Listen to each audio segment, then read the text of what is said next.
جائز ہے۔ یہ فتویٰ جو شائع ہوا یہ ایک ایسا فتویٰ ہے کہ کوئی مسلمان بھی اس کی تائید نہیں کر سکتا۔ اس کی وجہ یہ ہے کہ ایک علماء کا علمی مسئلہ چلتا ہے، اہل کتاب غیر اہل کتاب کا، لیکن اہل کتاب غیر اہل کتاب کا مسئلہ بھی چلتا ہے جو نسلاً بعد نسل ایک نسل آ رہی ہے، اور وہ بھی جو اہل کتاب کس کو کہتی ہیں؟ بعض علماء کا یہ فرمان ہے من تزین بدین والکتب المنسوخہ، جو کسی دین آسمانی کا اور منسوخ کتابوں میں سے کسی کتاب پر ایمان کا دعویٰ کرتا ہو، اور بعض نے من یعتقد دینا سماویا مطلق رکھا ہے کہ آسمانی دین کا قائل ہو۔ لیکن یہ بحث تو چلتی ہے نسلاً بعد نسل کلمہ گو حضرات کے متعلق، جبکہ اس فتویٰ میں نسلاً بعد نسل کی بھی کوئی قید نہیں،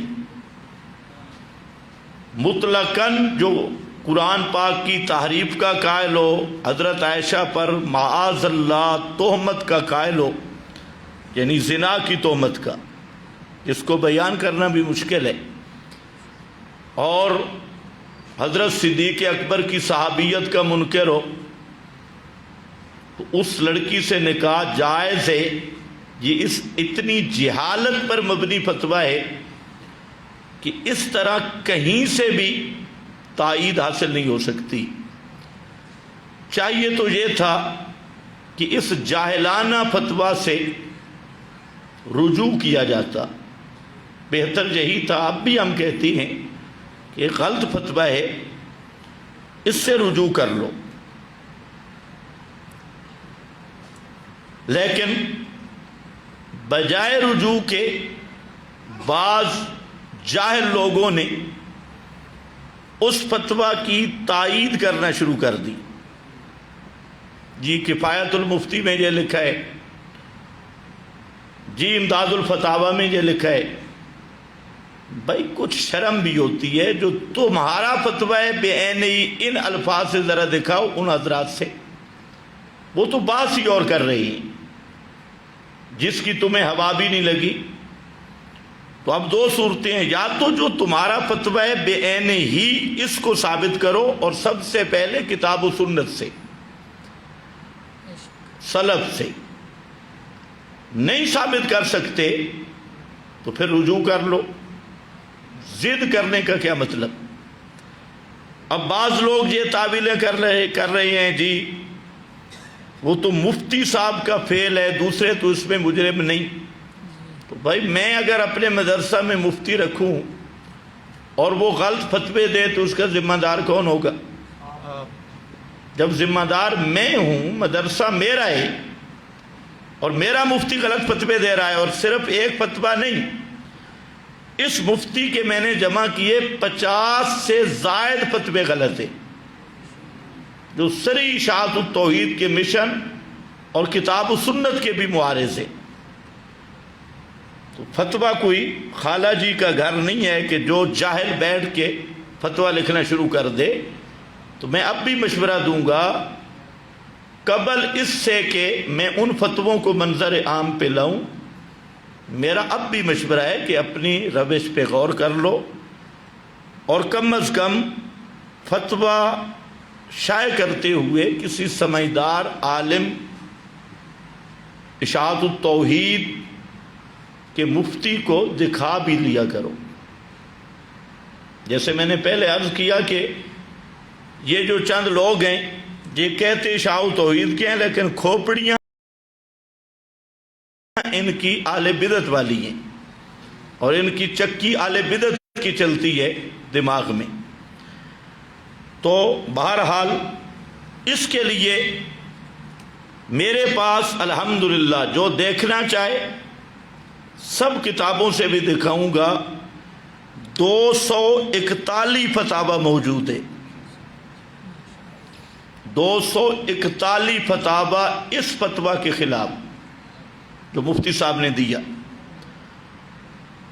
ان میں سے صرف نمونے کے طور پہ سب سے پہلے تو میں یہ دکھاؤں گا. یہ مفتی صاحب بھی ضیاء العلوم میں بھی مفتی رہے ہیں، اور یہ مفتی صاحب وہ ہیں کہ برے صغیر میں ان سے بڑا مفتی ان کے زمانے میں کوئی بھی پیدا نہیں ہوا. ان مفتی صاحب کا نام ہے امام اہل سنت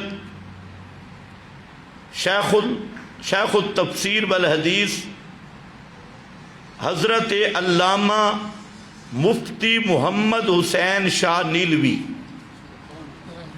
جن کو پوری دنیا جانتی ہے.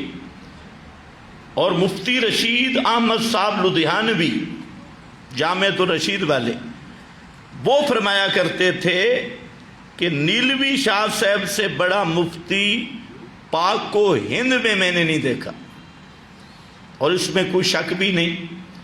ہمارے استاد محترم مجتہد فی الفنون حضرت مولانا محمد سعید صاحب بلند والے رحمت اللہ تعالی علیہ، یہ مفتی رشید احمد صاحب رحمہ اللہ کے ساتھ بھی پڑھے ہیں. حضرت نیلوی شاہ صاحب رحمہ اللہ کے ساتھ بھی ان کا بڑا قریبی تعلق تھا. انہوں نے بیان کیا کہ مفتی رشید احمد صاحب نے استاد مولانا محمد سعید صاحب بلند والوں کو اتنی ڈیوٹی کے لیے بلایا کہ آپ میرے پاس آ جائیں اور صرف میرے فتاوی پر نظر ثانی کیا کریں، آپ کا اور کوئی کام نہیں. اور سب جو وظیفہ رہائش سہولتیں آپ کہیں میں دوں گا. اور لیکن استاد جی نے فرمایا کہ میں حاضر نہیں ہو سکتا، میرا اپنا مدرسہ ہے. پھر فرمانے لگے کہ مفتی رشید احمد صاحب اور میں دونوں یہ کہتے ہیں کہ نیلوی شاہ صاحب رحمہ اللہ سے بڑا مفتی برے صغیر پاک و ہند میں نہیں. یہی نیلوی شاہ صاحب رحمہ اللہ مفتی کفایت اللہ صاحب دہلوی کے شاگرد ہیں، اور صرف شاگرد نہیں، وہاں پر تدریس بھی کی ہے اپنے استاذ کے پاس جامعہ امینیہ میں. اب انہوں نے الکلمات الصادقہ فی حکم الزنادقہ یہ مستقل رسالہ ہے جو مجموعہ رسائل میں 4 جلد میں 2 رسالے ہیں، جس میں انہوں نے 20 حوالے دیے رافضیوں کے متعلق، خاص کر کہ یہ اہل کتاب نہیں، یہ زنادقہ کا گروہ ہے، اور ان کی مناکحت 2 طرفہ نکاح اور ذبیحہ جائز نہیں. یہ 2 رسالے مستقل لکھے. اب چاہیے تو یہ تھا کم از کم ان کا لحاظ کر لیتے، جو پوری زندگی یا علوم میں انہوں نے پڑھایا اور جو انہوں نے قدر کی، اس کو میں ابھی بیان نہیں کرتا، وقت آیا تو انشاءاللہ بیان کروں گا. حضرت نیلوی شاہ صاحب رحمہ اللہ کے بارے میں تو اس میں مستقل میں نے حوالہ دے دیا. 20 حوالے موجود ہیں، ہر آدمی پڑھ سکتا ہے. یہ مجموعہ رسائل اور اس کے مستقل بیان کرنے میں وقت لگے گا. یہ ہے میرے پاس فتاوی علماء بلد الحرام، اور یہ فتویٰ اللجنہ میں بھی موجود ہے جو عرب کے علماء کی شورا ہے، ان کے پاس بھی موجود ہے. اور یہاں پر بھی میرے پاس بھی یعنی فتاوی علماء بلد الحرام سے میں پڑھ رہا ہوں، ویسے اللجنہ میں بھی یہ فتویٰ موجود ہے جو 32 جلدوں کا ہے اور سعودی علماء کا مستند فتاوی سمجھا جاتا ہے۔ تو اس پر انہوں نے شروع میں یہی لکھا، حکم الشیعہ، شیعہ کے بارے میں، پھر آگے ان کے عقائد لکھے، جبریل بھول گیا، حضرت علی میں الوہیت مانتے ہیں، جو اس مفتی صاحب نے لکھے۔ لیکن یہاں مزے کی بات ہے کہ انہوں نے جو یہاں بات لکھی وہ الگ فتویٰ ہے، جو میں پڑھ رہا ہوں یہ اس سے نیچے درجے کا فتویٰ ہے۔ وہ تو کہہ رہا تھا نا کہ حضرت علی کو الہ مانی، تب بھی نکاح جائز ہے، حضرت عائشہ پہ تہمت کا قائل ہو تب بھی نکاح جائز ہے۔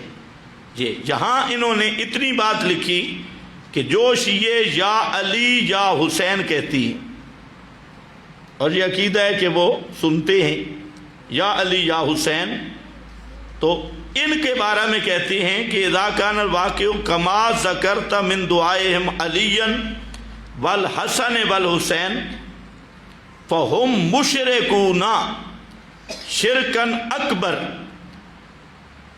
تو یہ جو یا علی یا حسن یا حسین پکارنے والے شیعہ ہیں تو یہ شرک اکبر کے مرتکب ہیں اور ملت اسلام سے خارج ہیں۔ فلا یحل ان نزوجہم المسلمات ولا یحل لنا ان نتزوج من نسائہم، ہمارے لیے حلال نہیں کہ ہم اپنی بیٹیاں ان کے نکاح میں دیں یا ان کی لڑکیاں اپنے نکاح میں لیں، دو طرفہ۔ ولا یحل لنا ان ناکل من ذبائحہم، اور یہ بھی ہمارے لیے جائز نہیں کہ ہم ان کے ذبیحہ کھائیں، یہ علماء بلد الحرام ہے۔ اور آگے دلیل لا تنکحوا المشرکات، اسی آیت سے استدلال کیا، اور پورا یہاں پر صفحہ نمبر ہے میرے پاس 166، اور فتاوی لجنہ میں بھی یہی عبارت موجود ہے، ایک مقام پر اس سے بھی زائد۔ تو اس فتاوی میں اب یہ سعودی عرب کے علماء ہیں، اور دونوں فتاوی ان کے اور بھی فتاوی ہیں، لیکن یہاں آپ دیکھ لیں کہ انہوں نے صاف لکھ دیا کہ فلا یحل ان نزوجہم المسلمات ولا یحل لنا ان نتزوج من نسائہم، نہ ان کی لڑکی لے سکتے ہیں نہ دے سکتے ہیں، اور نہ ان کا ذبیحہ کھا سکتے ہیں، یہ صاف فیصلہ ہے۔ تو اسی طرح آگے چل کے، حالانکہ یہ لوگ تعویل بھی کرتے ہیں، یہ فتاوی مفتی محمود ہے جو مولانا فضل الرحمان صاحب کے والد گرامی قدر ہیں، مفتی محمود صاحب۔ چونکہ آج کل مولانا فضل الرحمان کا سجدہ ریزی یہ لوگ عبادت سمجھتے ہیں، جمہوریت کو کندھا دینا اور مولانا فضل الرحمان کے ہاتھ چومنا، اور مولانا کی مجلس میں یوں تشریف لے جاتی ہیں جیسے بخشش کے مقام پہ آئے۔ اور یہ مفتی صاحب خود بھی مولانا سرفراز کے بھی بڑے مداح ہیں، یہ ان کی تصدیق بھی ہے، ڈاکٹر عبد الرزاق کی بھی، اور قائد جمعیت کی اپنی تقریر اور تصدیق بھی ہے۔ اور یہ بھی یہاں درج ہے کہ اس فتویٰ پر کوئی ایسی جگہ نہیں جہاں انگلی رکھی جائے کہ یہ غلط ہے، بالکل لا رہے فتاوی بقول ان کے۔ اب اس میں مسئلہ لکھا ہے بہترین، شیعہ عورت اگر کسی مسئلہ ضروریہ کی انکاری ہو، مثلا حضرت علی کی الوہیت کی قائل ہو یا حضرت جبریل کو وحی پہنچانے میں غلطی کرنے کی قائلہ ہو، یا تحریف قرآن کی قائلہ ہو، یا صحبت صدیق کا انکاری ہو، یا حضرت عائشہ پر تہمت لگاتی ہو، یا سب صحابہ کو جائز اور کار خیر سمجھتی ہو، تو یہ کافرہ ہے، اور اس کے ساتھ سنی مرد کا نکاح جائز نہیں۔ جو ضیاء العلوم کے مفتی کو شیعہ لڑکی سے نکاح کرنے کا بڑا ذوق تھا اور کراہت تک نہیں لکھی دلیری کے ساتھ، تو اب یہ سب حضرات ہیں، اور یہ جو مفتی صاحب ہے یہ اس کے نزدیک جن کا میں حوالہ دے رہا ہوں، شیخ الحدیث مولانا سرفراز خان، عبدالرزاق اسکندر اور مولانا فضل الرحمان، یہ سب معتبر ہیں، اور مفتی محمود بھی۔ اب وہ فتویٰ دے رہے ہیں کہ شیعہ عورت سے نکاح کرنا جائز نہیں ہے، اور آگے کہتے ہیں کہ مرد کا نکاح، اس کے ساتھ سنی مرد کا نکاح جائز نہیں، اگر اسلام کے کسی مسئلہ ضروریہ کی انکاری نہ ہو تو یہ پھر مسلمان ہوگی۔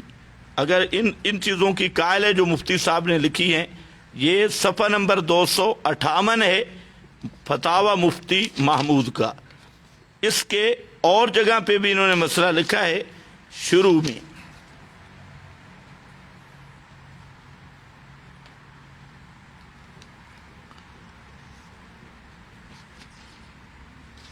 تین چار جگہ پہ لکھا ہے، تو ایک جگہ پہ انہوں نے شروع میں لکھا کہ یہ عورت مرتدہ ہے اور مرتد کے ساتھ نکاح نہیں ہے۔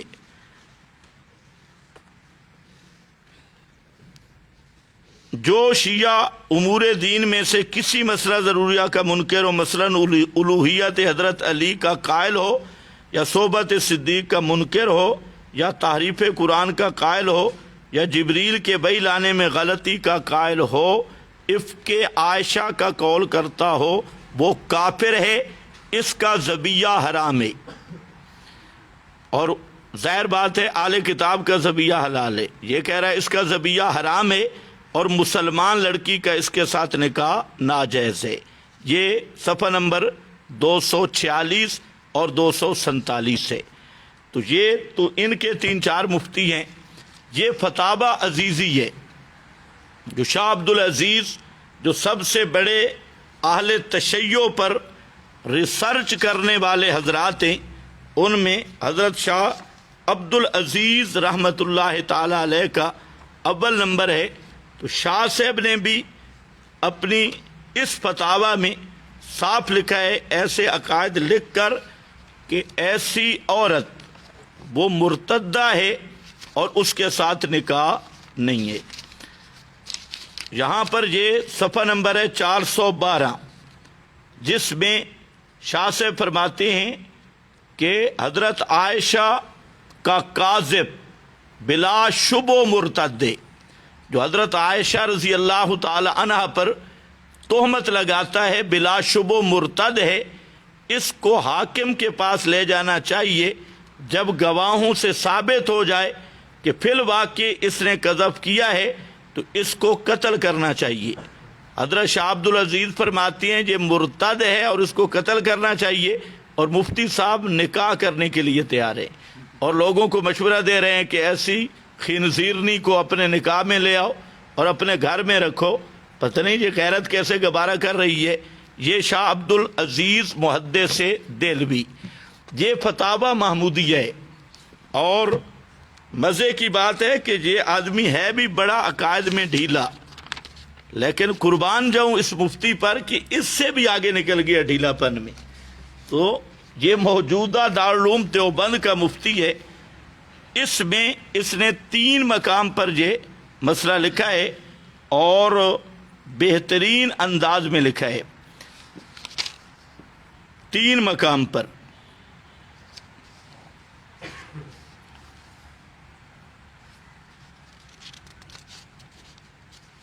ایک تو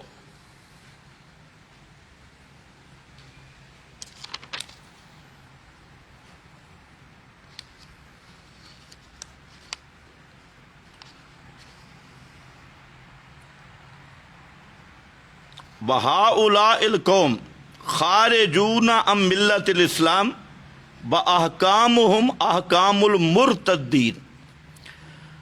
یہ خود اس کی اپنی عبارت بھی نہیں، یہ ظہیریہ میں بھی اور فتاوی عالمگیری میں بھی۔ فتاوی عالمگیری جو 500 فقہا کا مرتب شدہ ہے، بادشاہ عالمگیر نے شائع کروایا، اس کا بھی مفتی صاحب حوالہ دے رہے ہیں۔ وَهَؤُلَاءِ الْقَوْمُ خَارِجُونَ عَنْ مِلَّةِ الْإِسْلَامِ وَأَحْكَامُهُمْ أَحْكَامُ الْمُرْتَدِّينَ۔ یہ جو لوگ ہیں، آگے اسی کا ذکر کیا حضرت عائشہ پر تہمت کا، تحریف قرآن کا، الوہیت علی کا، تو فرماتے ہیں کہ یہ قوم اسلام سے خارج ہے، اور ان کے احکام کس والے ہیں؟ مرتدین والے۔ ان کے احکام کس والے ہیں؟ مرتدین والے، مرتدوں والے ان کے احکام ہیں۔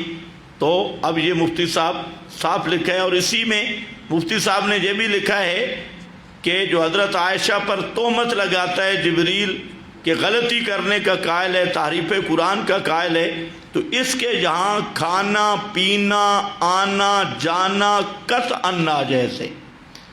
کھانا پینا آنا جانا قطعاً ناجائز ہے۔ اب آپ اندازہ کریں، آ بھی نہیں سکتا، جا بھی نہیں سکتا، کھا بھی نہیں سکتا، پی بھی نہیں سکتا، اور اسے بیوی بنا کے گھر رکھ سکتا ہے؟ پانی کہتے ہیں نہیں پینا، کوئی کھانا نہیں کھانا۔ اور اسی طریقہ سے اس میں اس سے بھی زیادہ صریح بات آگے موجود ہے، اور مفتی صاحب لکھتے ہیں کہ اس کا ذبیحہ بھی حرام ہے اور مناکحت بھی حرام ہے۔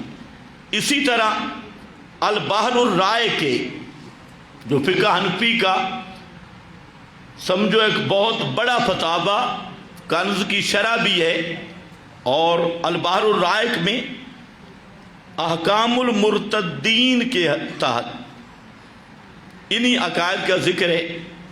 اسی طرح میں نے جیسے آپ کو ذکر کیا 20 حوالے اس پر موجود ہیں، تو اس لیے مقصد یہاں پر احاطہ کرنا نہیں، بتانا یہ ہے کہ جب غلطی ہو گئی تو غلطی پر ڈٹ جانے کا کوئی معنی نہیں ہے، اس سے رجوع کرنا اور آئندہ فتویٰ میں احتیاط کرنا ضروری ہے۔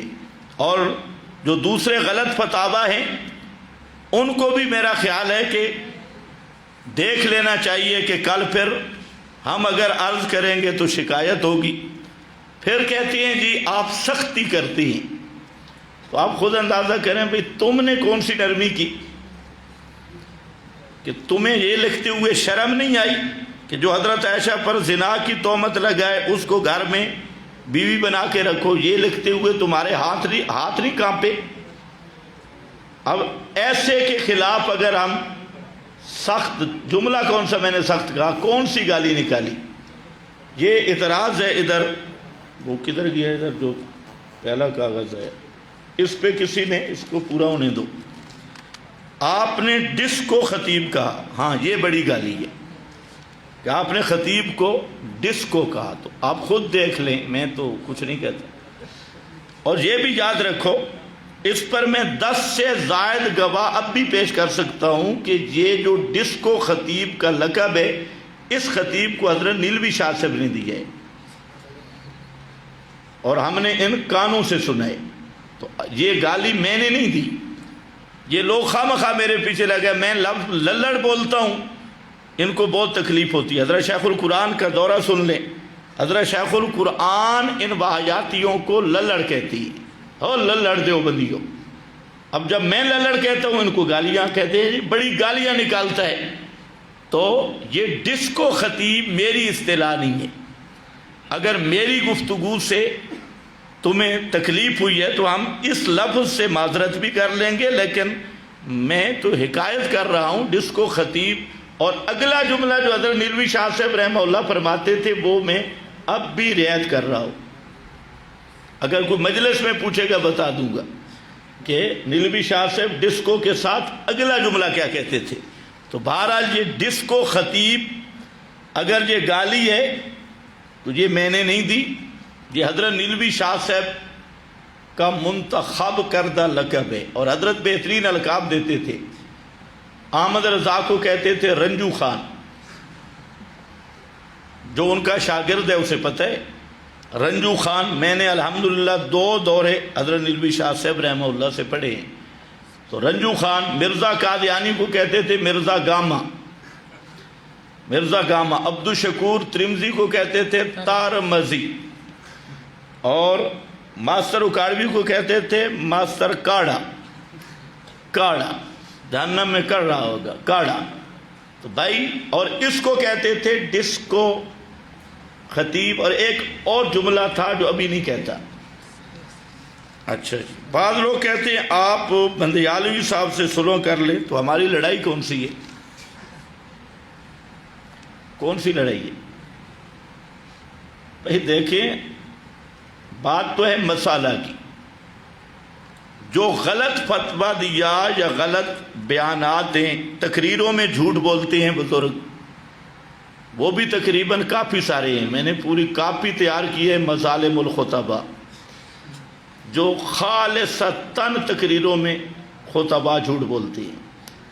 تو ہم تجھے کہتے ہیں کتاب و سنت بیان کرو اور غلط فتوے کی تائید نہ کرو، اور تمہارے مدارس سے غلط فتوے نہیں آنے چاہیے۔ خدا کی قسم یہ تم کر لو تو ہم تمہارے جوتے اٹھانے کے لیے تیار ہیں۔ ہماری کون سی کسی سے مخالفت ہے؟ ہم تو انزل الناس منازلہم بھی اس کے بھی قائل ہیں، پڑھی پڑھائی ہے۔ تو لیکن یہ تو نہیں ہو سکتا کہ تم جو مرضی آئے کرتے رہو، تو ہماری کوئی دشمنی نہیں۔ صرف اتنی بات ہے کہ اگر تم غلطی کرو گے، چاہے کوئی بھی ہو، صرف ایک خطیب کی بات نہیں، کوئی بھی غلطی کرے گا تو غلطی کا رد کرنا ہم پہ فرض ہے۔ یہودی اسی وجہ سے بگڑے کہ چند ایک عقائد میں ڈنڈی مارتے، دوسرے ان کی رعایت کر لیتے، اور اسی کا نام تعصب ہے کہ میری جماعت کا عالم ایک غلطی کرے یا غلطی کی تائید کرے، میں اس لیے خاموش رہ جاؤں کہ یہ میری تنظیم کا آدمی ہے، اور کوئی دوسرا کرے تو اس پہ ڈنڈا اٹھا لوں۔ تو یہ بات تو نہیں۔ دین کے معاملہ میں ہم سب خادم ہیں دین کے، اور ان کو بھی سوچنی چاہیے۔ تو بھائی میں پھر کہہ رہا ہوں کہ بندیالوی صاحب اور ہمارا نہ کوئی آپس میں حسد ہے، نہ بندیالوی صاحب کے ساتھ ہمارا الحمدللہ کوئی بغض ہے، نہ دشمنی ہے، بلکہ بندیالوی صاحب بڑے خطیب ہیں، ہم تو خطیب ہی نہیں ہیں، وہ پرانے خطیب ہیں۔ افہام و تفہیم کا ان کو اللہ نے ملکہ دیا ہے، بہترین سمجھاتے ہیں۔ تو ہم تو خطابت کے مدعی نہیں ہیں، ہم تو مدرس لوگ ہیں، تدریس کرتے ہیں۔ جیسے ٹوٹی پھوٹی تو تقریر تو مجھے آتی نہیں ہے، اور تقریر میں بھی ہم وہی تدریسی انداز ہوتا ہے، لیکن اس کا یہ مطلب ہرگز نہیں کہ جیسے بریلویوں میں ایک ایسا مقام آتا ہے کہ تکلیفات ساری اٹھ جاتی ہیں، نماز روزہ ہر چیز معاف ہو جاتا ہے۔ اب عشاء و توحید میں بھی شروع ہو جائے، خطیبوں اور نعت خانوں پر ایک ایسی حالت آ جائے کہ تکلیف شرعی اور احکام شریعہ سے آزاد ہو جائیں، تو یہ بات بالکل نہیں۔ ہاں، میں نے جو بات کی ہے فتویٰ کی روح سے، اگر یہ سمجھتے ہیں بزرگ کہ آپ گفتگو نہیں غلط کر رہے ہیں، تو جہاں چاہیں میں خدمت میں حاضر ہونے کے لیے تیار ہوں، میری اصلاح کر لیں، مجھے اپنے پاس بلائیں، کسی تیسری جگہ پہ بیٹھ جائے۔ تو اگر میں نے غلط کیا تو میں تو اصلاح، جو میرے قریبی ساتھی ہیں سارے جانتے ہیں، ہم تو کوئی طالب علم بھی ہماری اصلاح کرے تو ہم تو اس کی بھی قدر کرتے ہیں۔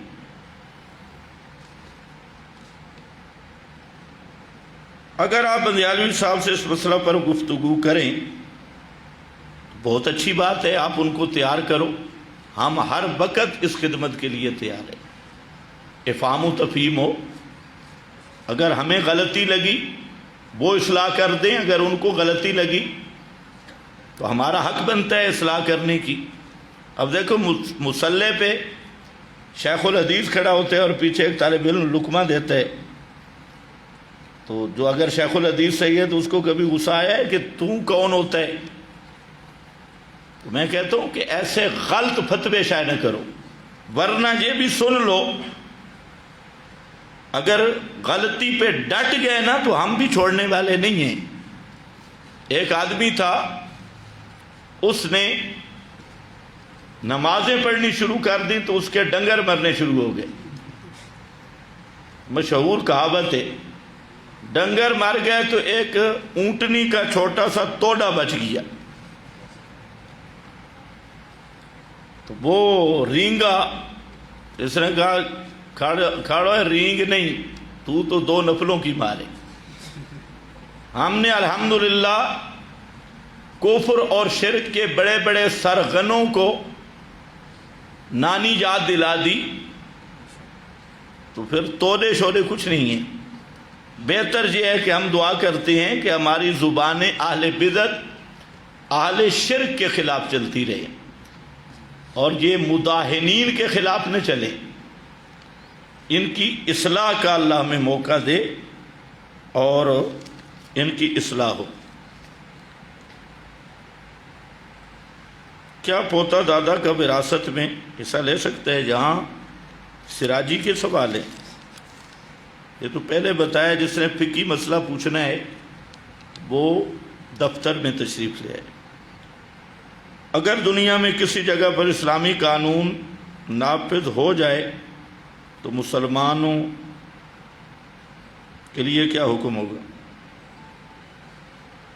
جو دوسرے ملک، اگر کسی جگہ پہ صحیح معنوں میں اسلامی خلافت کا نظام قائم ہو جائے تو دیگر مسلمانوں کو اس مرکز کی طرف حسب استعداد ہجرت کرنی ہوگی۔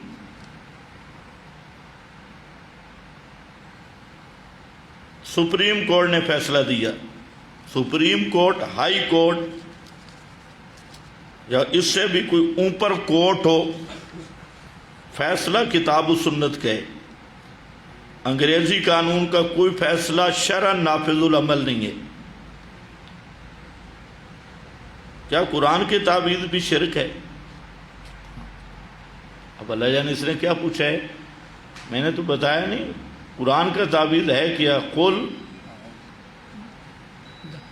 وہ تو تعویذ دم ہے، تو دم کرنا کہاں شرک ہے؟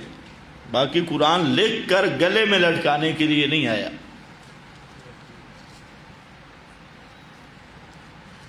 حالت حیض میں کپڑے کے ساتھ قرآن پاک پکڑنا جائز ہے یا نہیں؟ ہاں، قرآن پاک پہ ہاتھ نہ لگے اور تلفظ بھی پوری آیت کا نہ ہو۔ اگر معلمہ ہے، پڑھاتی ہے، تو ایک ایک لفظ کر کے وہ پڑھا سکتی ہے، تلاوت نہیں کر سکتی حالت حیض میں۔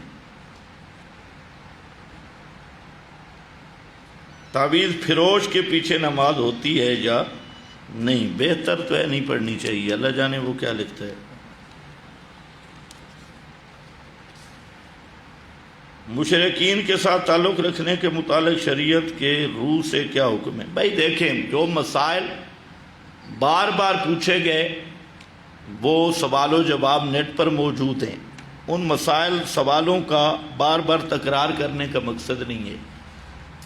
یہ بتایا ہوا ہے کہ جو دنیاوی تعلق رکھنا جائز ہے، دینی کوئی تعلق رکھنا بھی جائز نہیں ہے۔